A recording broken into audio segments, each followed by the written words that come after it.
पंडित जी, बात कर लेते हैं आज के महा उपाय की। जी, आज का महा उपाय बहुत ही खास है। हम लोग लगातार हर शनिवार प्रयास ये करते हैं कि आपको शनिदेव से संबंधित कुछ ना कुछ एक विशेष जानकारी, एक नई जानकारी उपलब्ध कराई जाए। उसी क्रम में शनिदेव के दोषों को दूर करने के लिए काले घोड़े की नाल का प्रयोग हमारे यहाँ वैदिक शास्त्रों में बहुत ज्यादा चमत्कारी माना गया। और काले घोड़े की नाल ऐसे ही प्रयोग में नहीं लेते हैं, उसका बहुत ही प्रैक्टिकल, उसका बहुत ही प्रामाणिक हमारे पास उपयोग है, प्रयोग है और उसके साक्ष्य मौजूद है।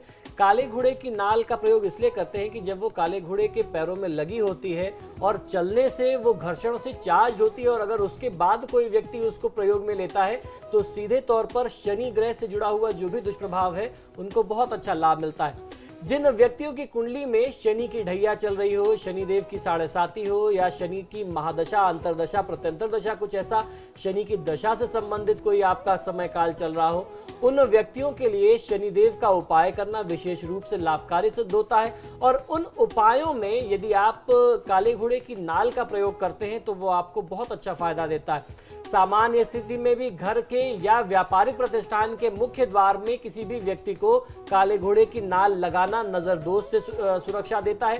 यदि मान लीजिए आपकी कुंडली में शनि से संबंधित कोई भी ऐसा खराब काल नहीं है, आपकी ढैया नहीं है, 7.5 नहीं, कोई महादशा अंतरदशा नहीं है, फिर भी यदि आप काले घोड़े की नाल अपने घर के प्रवेश द्वार पर यू के आकार में लगाते हैं तो आपको लाभ मिलता है। काले घोड़े की नाल शीघ्र सफलता प्रदान करने के लिए बहुत ही प्रसिद्ध है।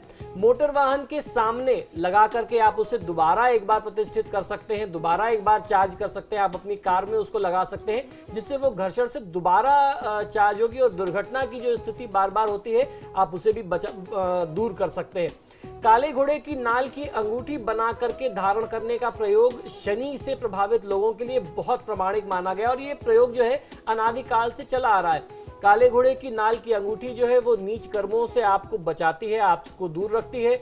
भूत प्रेत, जादू टोना, नजर दोष, इन सारी चीजों से आपकी सुरक्षा करती है। आपके ऊपर कोई यदि तंत्र मंत्र करता है तो उससे भी आपको बचाती है। और साथ ही साथ आपके परिवार में कलह और किसी भी प्रकार की पीड़ा नहीं होती। जो बार बार छोटी छोटी बातों पर लड़ाई झगड़े हुआ करते थे उनको भी दूर करने में बहुत ज्यादा सहायक है। आपके परिवार के अंदर की जितनी भी नकारात्मकता यानी नेगेटिविटी है उसको ये बहुत अच्छे तरीके से दूर कर सकता है। जिन जातकों पर शनि की ढैया है, 7.5 महादशा व अंतरदशा के रूप में शनिदेव प्रभावी होते हैं, उन्हें इस स्थिति में काले घोड़े की नाल की अंगूठी अवश्य धारण करनी चाहिए। अपनी मध्यमा उंगली में आप शनिवार के दिन धारण कर सकते हैं। ऐसा करना शनि दोषों को दूर करता है, शनिदेव के प्रभाव को दूर करता है। और जब आप काले घोड़े की नाल की अंगूठी बनवाते हैं तो उस अंगूठी को भी बनाने का कुछ नियम है। शनिदेव के लिए जो लोहे की अंगूठी लोग पहनते हैं, खासतौर पर वो काले घोड़े की नाल या नाव की कील, जो नाव में आगे की कील लगती है जो पानी को काटती है, इन्हीं दो का प्रयोग सबसे ज्यादा होता है। इसलिए कहते हैं लोहे की कील पहननी चाहिए। और उसका भी नियम है कि उस लोहे की कील में कोई जोड़ नहीं लगना चाहिए। इसलिए काले घोड़े की नाल की जो कील बनाते हैं उसमें करते ये है कि नाल लगाने के लिए जो उसमें छेद बना होता है उसी छिद्र को पीटते हुए उसको इतना फैलाते हैं कि वो एक रिंग का रूप ले ले, एक अंगूठी का स्वरूप ले ले, उसको आप पहने, उसमें कोई जोड़ नहीं लगना चाहिए। ऐसा अगर आप करते हैं तो आपको बहुत अच्छा फायदा मिलता है।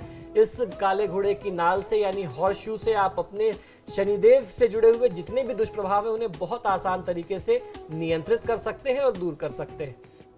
पंडित जी, आज के सकारात्मक विचार।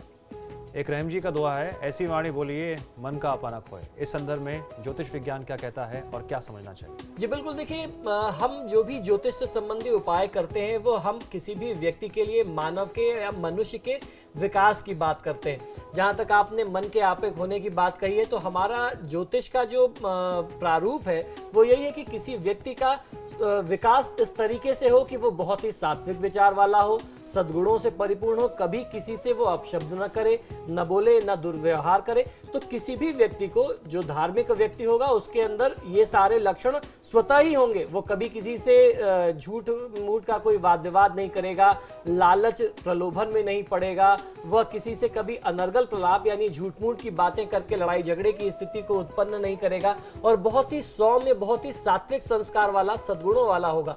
तो ऐसी स्थिति में आपको जो है प्रयास यही करना चाहिए। आप धार्मिक व्यक्ति हैं, आप हमारे कार्यक्रम को देख रहे हैं, हमारा प्रयास ये होता है कि हम आपको शास्त्रीय और वैदिक बातें बताएं, और जब आप इन बातों को ग्रहण करेंगे तो निश्चित ही आपका जो व्यवहार है वो सद्गुणी होगा, आपके आचार विचार बहुत ही सौम्य और सात्विक हो जाएंगे।